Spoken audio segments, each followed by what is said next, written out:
Okay, so let's finish up with our final discussion on the modernism section in your book. In the previous video lecture, I had been discussing page 13 in your text, and this is an area we would have hit really hard in class today. This part that says American versions of modernism, because it really puts everything in nice context, and it's going to have a bearing on pretty much every sort of thing we do from here on out, as far as some of the philosophy behind the writing.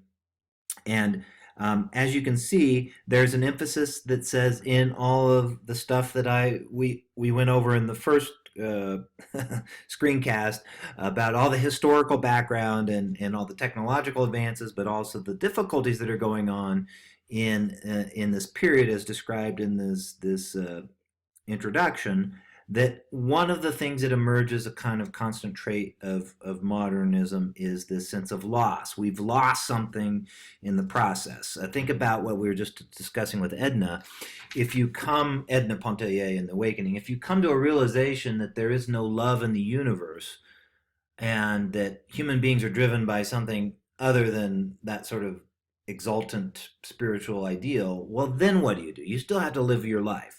If Heisenberg says we can't really measure things with any sort of certainty because in the act of measuring them, we cause them to be displaced and unmeasurable, well, okay, so if Einstein says everything is relative and there's kind of no clear truth and we're having to think about time and space and our place in it in different ways, what do we do with it? If God is dead, as Nietzsche proclaims, and then as the existentialists eventually pick up, and as Freud calls religion a mass delusion of society, if we can't count on an afterlife, a higher power, a higher purpose, where is the meaning in the world?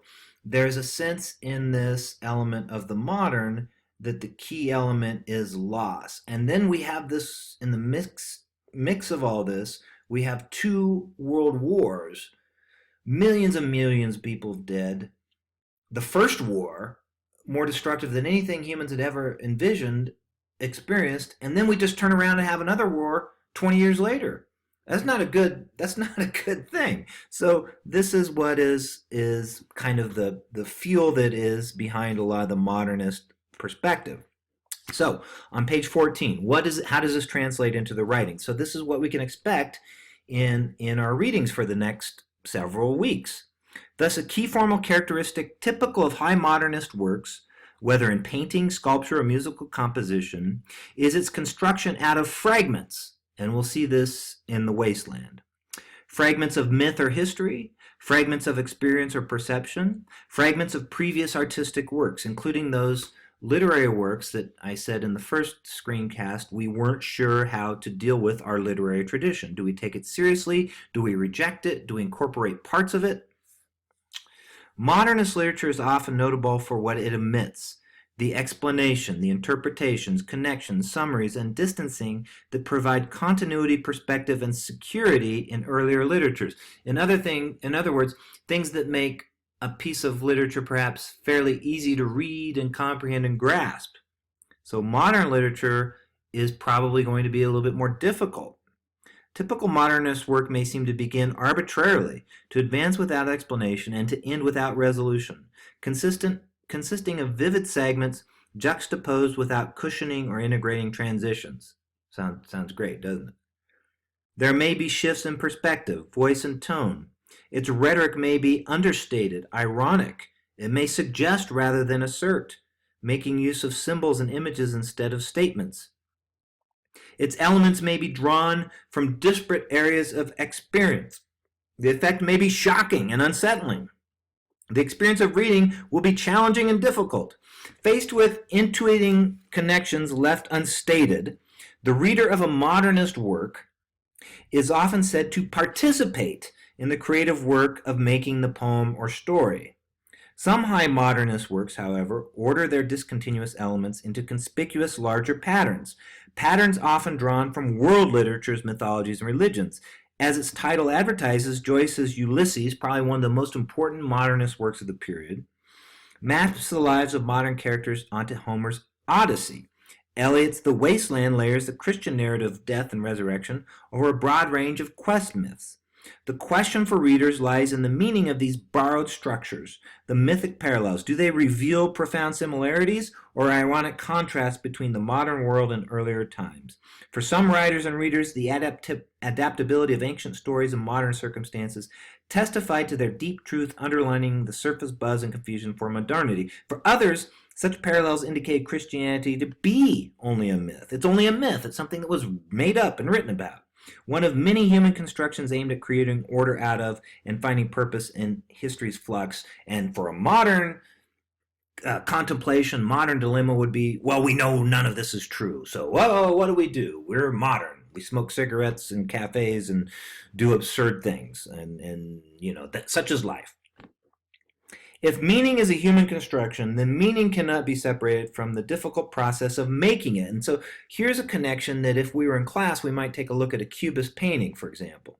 And we might talk about how in art, in Cubism, part of the point of viewing the image, a Picasso or something like that, is to see all its disjointed areas and to see sort of several ways of reading the image at once, so that you are actually in the process of seeing rather than just looking at a pretty picture. The process of art. And then also, in many of these artistic works, the artist inserts themselves. So their process, the way that they were putting the paint on the canvas, they're breaking that fourth wall.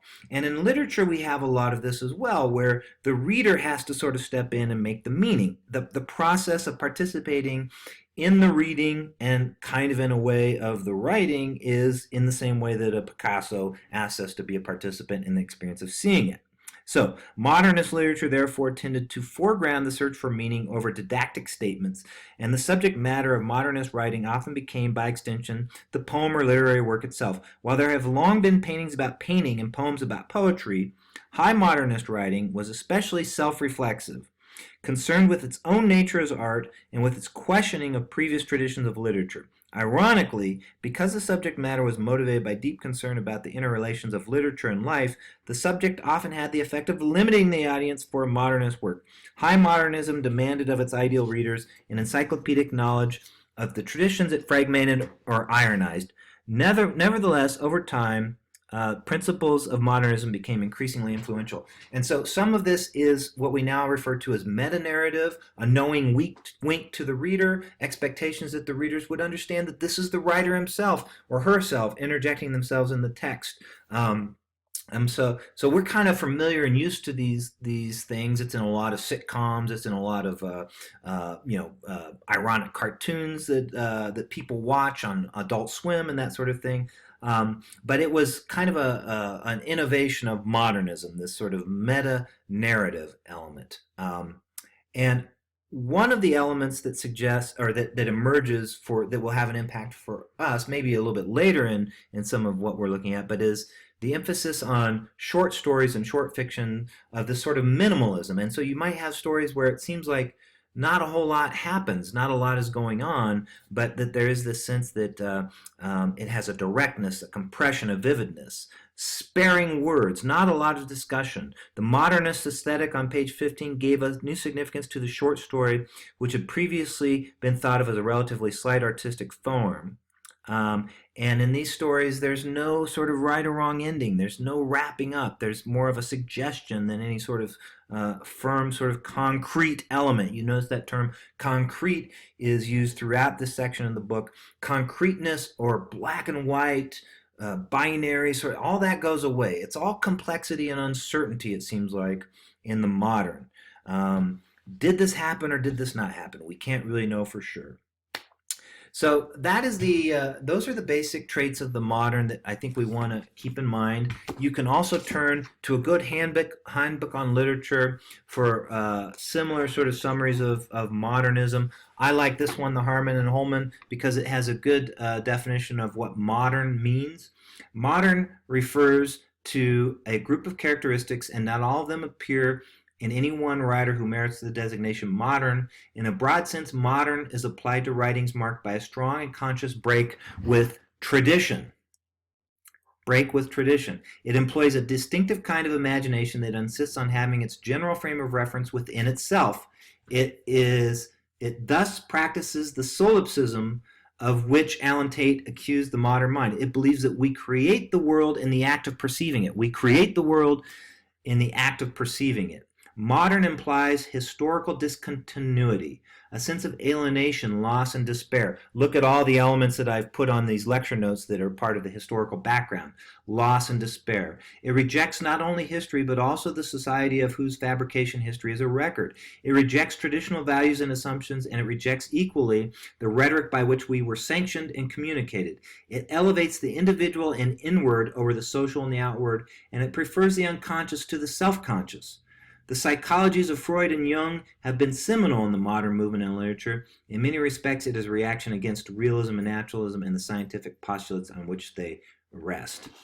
There you have it, a nice definition of modernism. One thing I also like to do with the literary sort of context is to go back to the handout we looked at one point, the Romanticism, Realism, and Modernism handout. And as you look at this, you see we see a continuation of various viewpoints. We've moved from Romanticism to a kind of realism, and now to a modernism. And as you can see, these categories, the global village, it's a good summary in this table here, where we have technology and science is listed here, exponential change in technology and science, new forms of self-destruction, cosmology, biology, psychology, the information age, psychology rearing its head. If the artistic expression in Romanticism was emotions and feelings, the sort of heart over the head, in the period we just came from, we know that we have realism and verisimilitude and this idea of naturalism also, to just see things as they really are. This is the key in modern. Make it new. Make it new. That's one of the precepts. Break with the past. Representation, not central in art and ideas. Existentialism becomes a movement. In this information age, pop culture, all these elements are breeding into this sort of this element that brings it all together. And in these movements, literature, drama, we have the emergence of theater, the absurd, surreal, nonsensical, Dadaism, existential, playing around with language, a lot of emphasis on language. The modern is really the realm of language. Emerging voices, forgotten voices, marginalized groups. T.S. Eliot, he's going to be the guy we're going to grapple with this week, coming week, in a big way. And here we have, look at all these artistic movements you see expressed here. Everything is an attempt to try and see things in new ways. The old traditions don't really work. Just think about modern art, how you go from having a realistic picture or portrait or landscape to this weird stuff you see in art galleries. Where does that come from? That's a modern conception. These things express things more realistically, more deeply somehow than just a transcription of reality that is a photograph or a realistically depicted painting, right? And you can see it all the way into music, atonality, jazz, pop music, all that sort of stuff. Wait, who listens to classical music anymore, right? The modern is really a breaking with old traditions and making it new. Break with the past, make it new, evoke rather than describe, reveal. The modern dilemma is one of being isolated, feeling angst. I hope I'm not bumming you out too much. That's really not the point.